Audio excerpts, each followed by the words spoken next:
Bible Connection Flash Report.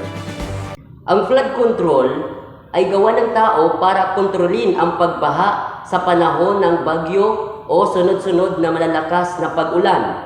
Ang flash flood ay gawa ng Diyos ng kanyang hatulan ang unang sanlibutan sa panahon ni Noe dahil nakita ng Diyos ang mga karahasan at paggawa ng kasamaan ng mga tao sa panahon ni Noe.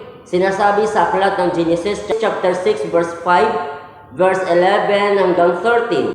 Nakita ng Panginoon na mabigat ang kasamaan ng tao sa lupa at ang buong haka ng mga pag-isip na kanyang puso ay pawang masama lamang parating.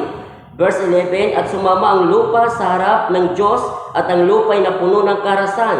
Sa 12, at tiningnan ng Diyos ang lupa at narito sumama sapagkat pinasama ng lahat ng tao ang kanyang paglakad sa ibabaw ng lupa. At sinabi ng Diyos kay Noe, ang wakas ng lahat ng tao ay dumating sa harap ko sapagkat ang lupa ay napuno ng karahasan dahil sa kanila at narito sila ay aking lilipuling kalakip ng lupa. Sa makatuwid, ang Diyos ay matuwid na hukom. Hindi niya kinukonsinti ang patuloy na paggawa ng karahasan at mga kasamaan na ang pangako ay kaparasahan. Unless ay kanyang pagsisihan o talikuran ang paggawa ng kasamaan. Purihin ang Panginoon.